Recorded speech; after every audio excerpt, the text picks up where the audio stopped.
আরে ভাই, পয়সা যদি লাগে আমাদেরকে বল, আমরা চাঁদা দিলে দিব না, অসুবিধা নেই তো।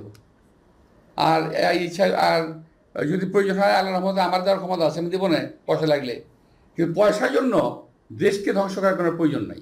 বাগানে শূকরের উপদ্রব শুরু হয়েছে, তো এই কিছু শূকর উপদ্রব শুরু করেছে আমাদের বাগানে। আমি ওই শূকরগুলোর সঙ্গে কিছু বলতে চাই, যাদের কোনো কাজ নাই, কচু ক্ষেত্রে কচু ভাঙা ছাড়া।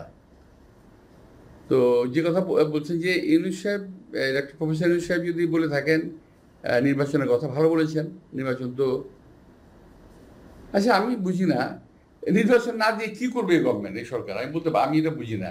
কী করতে, ধরে নেন নির্বাচনে আমাদের কোনো দাবি থাকলো নাই, ধরে নেন কথা বলছে, কী করতে পারে একটা সরকার? কতদিন বিনা নির্বাচনে থাকতে পারে?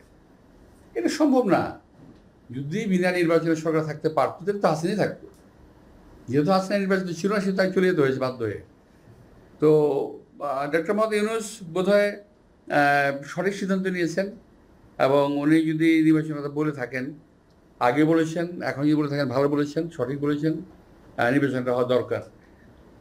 এক গ্রুপ আছে দেশে, এক গ্রুপ আছে বিদেশে, যারা নাকি নির্বাচনকে বাদ দিয়ে সংস্কারের কথা বলছেন, আবার বলার চেষ্টা করছেন যে বিএনপি সংস্কারের কথা শুনলেই বিএনপির মেজাজ খারাপ হয়ে যায়। আমি এখানে আমার একটু তীব্র আপত্তি আমাদের, যে বিএনপি কখনো সংস্কারের বিপক্ষে নয়। বিএনপি বরাবর সংস্কারের পক্ষে, একই সঙ্গে বিএনপি নির্বাচনের পক্ষে। দুটোরই প্রয়োজন আছে, কিন্তু এমন সংস্কারের পক্ষে বিএনপি নয় যেটি দেশের জনগণের স্বার্থের, জনগণের অধিকারের বাইরে চলে যাবে। এমন কোনো সংস্কার বিএনপি কিংবা আমরা মেনে নিতে পারি না, মেনে নিবও না। আমি এই কথা আগে বলেছি, এখনও বলছি। আপনারা দেখবেন সংস্কার যদি যারা নাকি এটা নিয়ে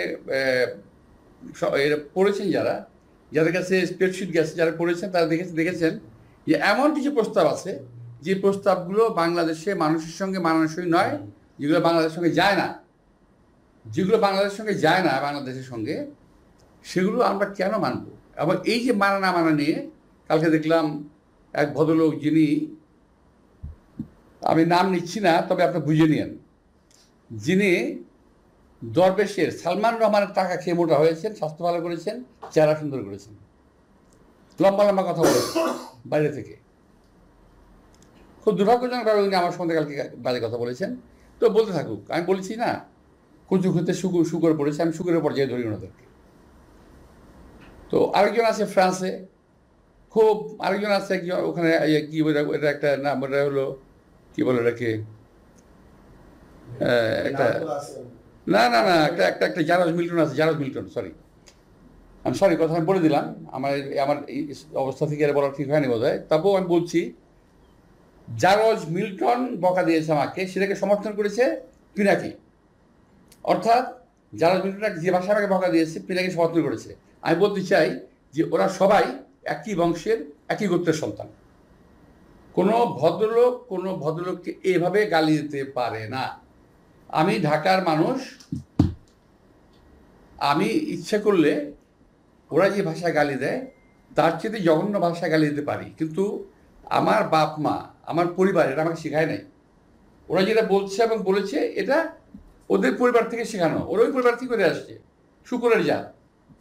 আমি সরি, আমি কথাগুলো বললাম বাধ্য হয়ে, যে আমি যে বলেছি আগে, আজকে বলি, এখন বললাম যে এখনও যে সংস্কারের কথা বলার কারণে আমি নাকি সংস্কার মানি না। আমি বলছি ওই সংস্কার মানি না যে সংস্কারটা দেশের মানুষের প্রয়োজন নাই। আমি সে কথা বলেছি।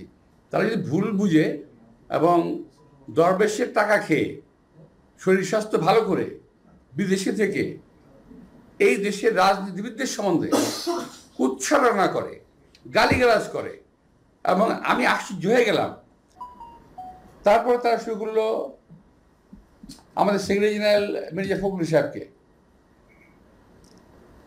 তারপর তারেক রহমান সাহেবকে, আমাদের অ্যাক্টিং চেয়ারম্যান, এমনকি তার পরিবার সম্পর্কেও তারা কথাবার্তা বলা শুরু করেছে।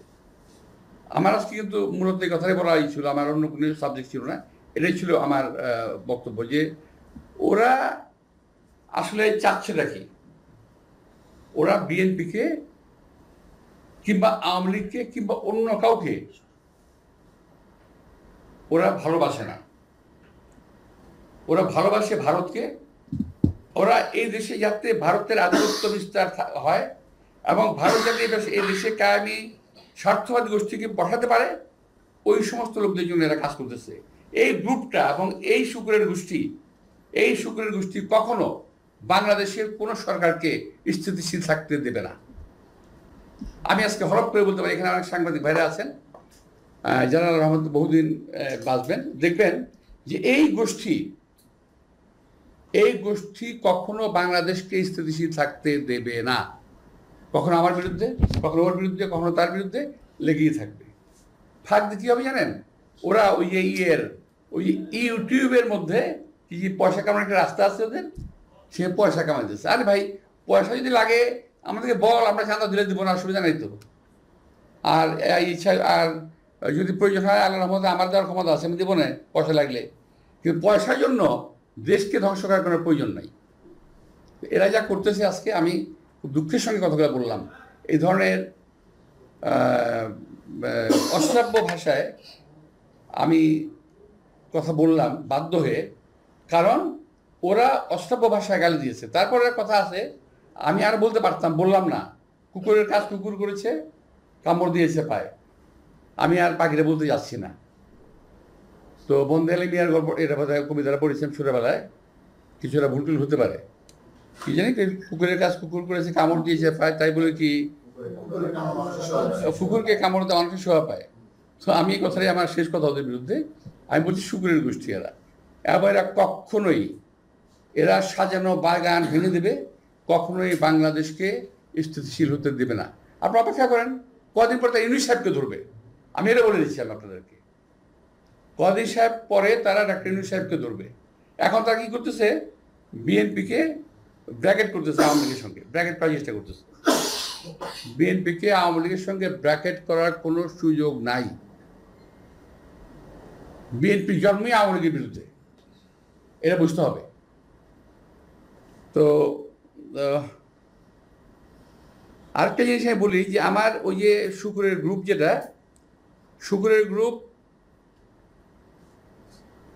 গ্রুপ, ওরা কিন্তু দেখেন, ওরা শুধু রাজনীতিবিদদের পিছনে লেগেছে। কিন্তু যারা নাকি এই যে হত্যাকাণ্ড ঘটালো, এই যে ছাত্রদের হত্যাকাণ্ডটা ঘটালো, একটা বিশাল একটা ব্যবসায়ী গ্রুপ আছে না? আপনারা দেখেন নাই 3 তারিখে, 3 আগস্টের 3 তারিখে যারা হাসিনার সঙ্গে দেখা করেছিল, মিটিং করেছিল, এবং বিভিন্ন ভাষায় তাকে এমনভাবে কথা বলেছিল যে হাসিনা খুন করতে উৎসাহিত হয়েছিল। তাদেরকে এমনভাবে প্রভোগ করা হয়েছিল যে হাসিনাকে খুন করতে উৎসাহিত করা হয়েছে। সেই লোকগুলোর সম্বন্ধে তারা কিছু বলে না, তারা কিছুই বলে না, তার মুখে কোনো শব্দ নাই, তারাও বলে না। আর তাদের যারা বাংলাদেশি, যাদের লেজুর ভিত্তি করতেছে, যারা নাম বলবো না আমি, আমাদের স্নেহাসপদ, আমি এর বলছি না, আমরা বলছি না, তার যারা লেজুর ভিত্তি করতেছে, আপনারা দেখবেন যে তারা একই ভাষায় কথা বলে, ওদের টন এবং এদের টন মিলে যায়। তো ওরাও কিন্তু এই ব্যাপারে কোনো কথা বলছে না। আপনারা খেয়াল করে দেখেন যে কতগুলো ব্যবসায়ী, আমি নাম বলতে পারি কিন্তু নামগুলো বলবো না আমি এদের, তো এরা কিন্তু আওয়ামী লীগের পক্ষে কাজ করেছে, এখন বিএনপির বিপক্ষে সমস্ত, আমাদের এখানে অনেকেই আছেন আপনারা যারা নাকি বিএনপির বিপক্ষে কাজ করতেছেন টিল নাও, কিন্তু ওদের বিরুদ্ধে কোনো কথা তারা বলতেছে না। সকলে মিলে বিএনপিকে বিরুদ্ধে লাগছে। কথা হলো, বিএনপি একটা দেশপ্রেমিক, জাতীয়তাবাদী দেশপ্রেমিকের একটা দল। এই দলটাকে যদি শেষ করা যায়, তাহলে ফ্যাসিজম এবং আধিপত্যবাদকে বাংলাদেশে পার্মানেন্ট করা যাবে। এই হলো তাদের টার্গেট। আর একটাই বিষয় আমি আরেকটা বলতে চাই, যে আপনারা খেয়াল করে দেখবেন, বিএনপির সঙ্গে আওয়ামী লীগকে ট্যাগ করতেছে। কিন্তু আমার কথা হলো, যদি বিএনপি আওয়ামী লীগের সঙ্গে বিএনপিকে ট্যাগ করে, তা আওয়ামী লীগের নেতারা গ্রেপ্তার হওয়ার পরও এই সময় মার্ডার কেস সহ গ্রেপ্তার হওয়ার পরও মুক্তি পায় কিভাবে? তারা কিভাবে মুক্তি পেল? এবং তারা সাজা খাটা এই অবস্থায় মানে রিমান্ড থাকা অবস্থায় মুক্তি পেয়ে গেল, কি করে সম্ভব?